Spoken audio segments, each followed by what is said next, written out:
రాష్ట్ర ప్రభుత్వం బీడీ కార్మికులకు ఇచ్చిన హామీలను వెంటనే నెరవేర్చాలని 4000 రూపాయల పెన్షన్ చెల్లించాలని బీడీ కార్మిక సంఘం రాష్ట్ర సహాయక కార్యదర్శి అయ్యవారి లక్ష్మణ్ అన్నారు.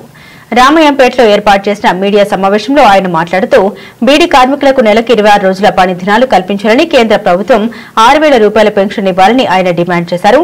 బీడీ కార్మికుల హక్కులపై పోరాటం చేస్తామని, రాష్ట్ర ప్రభుత్వం ఎన్నికల సమయంలో ఇచ్చిన హామీలను నెరవేర్చే వరకు ఉద్యమిస్తామని ఆయన హెచ్చరించారు. తెలంగాణ రాష్ట్ర బీడీ వర్కర్స్ ఫెడరేషన్ రాష్ట్ర 2వ మహాసభలు జగిత్యాల జిల్లా కోరుట్ల పట్టణంలో గల సి ప్రభాకర్ భవన్లో జరగడం జరిగింది. ఈ సందర్భంగా మెదక్ జిల్లా బీడీ కార్మిక సంఘం నుంచి నా పేరు అయ్యవారి లక్ష్మణ్, నన్ను రాష్ట్ర సహాయ కార్యదర్శిగా ఎన్నుకోవడం జరిగింది.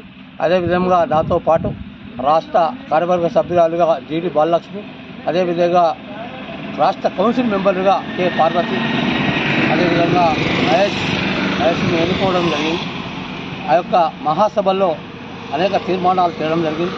మెదక్ జిల్లాలో దాదాపు 25,000 మంది బీడీ కార్మికులు పనిచేయడం జరుగుతూ ఉన్నారు. నెలకే 26 రోజులు పని ఇవ్వాలని, నాణ్యమైన తునికాకు ఇవ్వాలని, అదేవిధంగా కేంద్ర ప్రభుత్వం ఇస్తున్నటువంటి పెన్షన్ ఈరోజు 6000 రూపాయలు నెలకు ఇవ్వాలని చెప్పేసి, అదేవిధంగా కాంగ్రెస్ పార్టీ ప్రభుత్వం ఎన్నికల్లో ఇచ్చినటువంటి హామీలను అమలుపరచాలని, 4016 రూపాయల జీవనభృతి ఇవ్వాలని, అర్హులకు ఇందిరమ్మ ఇల్లు ఇవ్వాలని చెప్పేసి ఈ సమస్యల మీద తీర్మానాలు చేయడం జరిగింది. అదేవిధంగా రామాయంపేటలో గల ఏఎస్ఐ ఆసుపత్రిని హైదరాబాద్ తరలించే ప్రయత్నం చేస్తూ ఉన్నారు.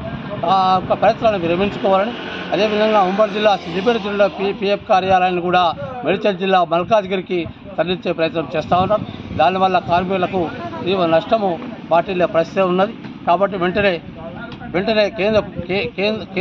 కేంద్రకు సంబంధించినటువంటి ఎంపీలు, మెదక్ జిల్లాలో గల ఎంపీలు వెంటనే దాని మీద దృష్టి సారించి ఆ యొక్క ప్రయత్నాలను విరమించే ప్రయత్నం చేయాలని చెప్పేసి మెదక్ జిల్లా బీడీ కార్మిక సంఘం తరఫున విజ్ఞప్తి చేస్తూ ఉన్నాం.